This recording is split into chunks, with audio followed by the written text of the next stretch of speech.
After the flood, the ark emptied out onto a washed and silent earth, and the sons of Noah began to fill it again, exactly as they had been told. And Genesis pauses to count them. A long roll of names called the Table of the Nations, 70 peoples fanning out across the world, and the writer keeps a quiet refrain running underneath the whole list, everyone after his language, after their families, in their nations. Hold that phrase, after their language, because the whole story is about to turn on it. And in the middle of the roll, one name swells louder than the others. Cush became the father of Nimrod. He began to be a mighty one in the earth. He was a mighty hunter before the Lord, and the beginning of his kingdom was Babel, in the land of Shinar. The first kingdom in the Bible, and the first city it names, is Babel. Remember that name too. We will be back. Then Genesis tightens from the many nations down to the one plain where it all begins to go wrong. The whole earth was of one language and of one speech. As they traveled east, they found a plain in the land of Shinar, and they lived there.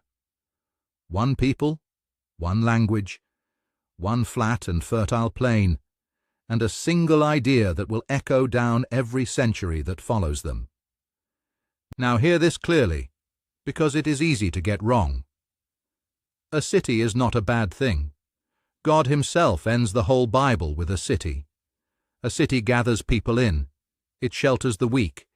It lets human beings make together what no one could make alone. The danger at Babel was never the bricks. The danger was the reason. They said to one another, "Come, let's make bricks," and burn them thoroughly. They had brick for stone, and they used tar for mortar. And then comes the sentence that is the beating heart of this whole story. They said, "Come, let's build ourselves a city, and a tower whose top reaches to the sky, and let's make a name for ourselves, lest we be scattered abroad on the surface of the whole earth. Let's make a name for ourselves." Listen to what they are reaching for, because you are reaching for it too. To have a name is to matter, to be someone, not to be a nameless face in a crowd that the earth forgets the moment you are gone. That hunger is not a sin. God put it in you. But watch how they mean to feed it. They will build upward. They will stack brick on burnt brick until they have raised their own mountain into the sky, and they will climb it, and they will arrive at heaven under their own power, by the strength of their own hands. This is the oldest religion in the world, older than any temple, the religion of the ladder. The conviction that if I am high enough, good enough, impressive enough, I can build my own way up to God and make myself a name that lasts. They are not waiting for God to come down to them in grace. They are climbing up to him on a stair of their own making. And underneath all of it, did you catch the fear? Lest we be scattered. They are terrified of being scattered, lost, forgotten, so they build against the fear. We always do. And here is what God does about the tower that scrapes the sky. The Lord came down to see the city and the tower, which the children of men built. Read it slowly and you can hear the Bible laughing, gently and terribly. They raised a tower so tall it would reach heaven, and it turns out to be so far beneath heaven that God has to come down, has to stoop, has to descend out of the heights just to find the thing they were so proud of. Their highest tower does not even register from above. He comes down to see it. And that is what every ladder we have ever built up to God looks like from where God actually sits. We are never as high as we think. He always has to come down. And when he comes down, he is not impressed. He is concerned. The Lord said, "Behold, they are one people, and they all have one language, and this is what they begin to do. Now nothing will be withheld from them, which they intend to do. Come, Let's go down and there confuse their language, that they may not understand one another's speech. Nothing will be withheld from them. That is not a compliment. It is an alarm.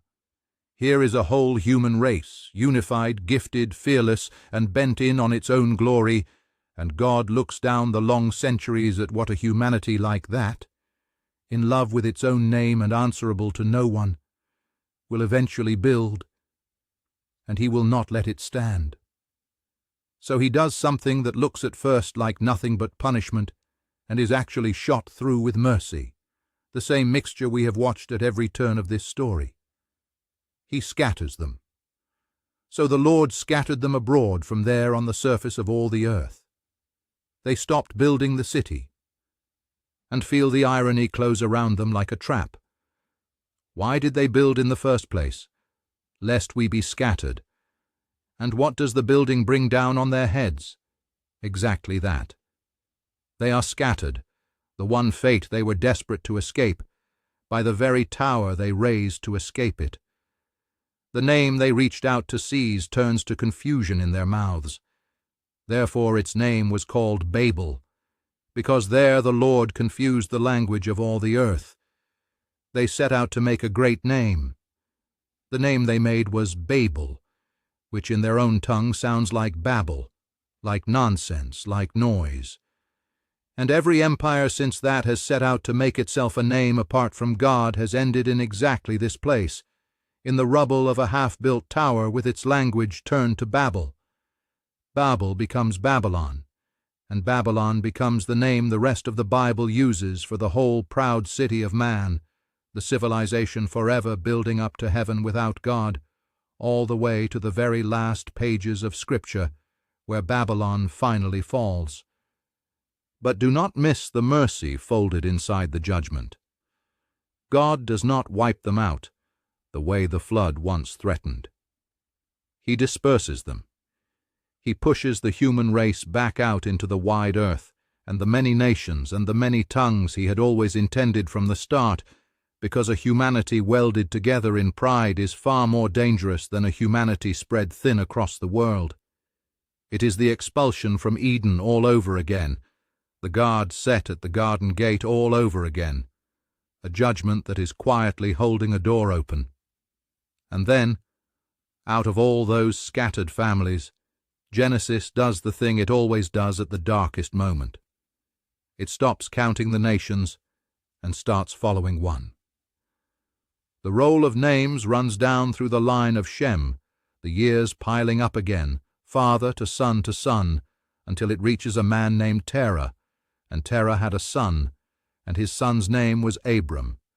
And Terah took his family and went out from Ur of the Chaldees, out of the very heart of that whole world of cities and towers and brick, and they set their faces toward a land called Canaan. One family, walking away from the city of man, out into open and empty country, with nothing in their hands to build with and no name of their own to speak of. That is where God chooses to begin his rescue of the whole scattered world. Not with a tower, with a wanderer. Because listen to what God says to that wanderer, the very next thing, in the very next breath of the story. On the plain of Shinar the whole world said, "Let us make a name for ourselves." And God turns to one old childless man who owns nothing and is not even asking, and he says, "I will make your name great." Do you see it? The exact thing the tower builders clawed for and could never reach, God simply gives as a gift to a man with empty hands. You cannot build a name high enough to reach heaven. You can only receive one that comes down to you. And through that one man's family, God promises, all the families of the earth, all those scattered nations from the table, every single tongue that was confused at Babel, will be blessed. The scattering was never the end of the story. It was God clearing the ground. And it is healed in a single morning, centuries later, in an upstairs room in Jerusalem.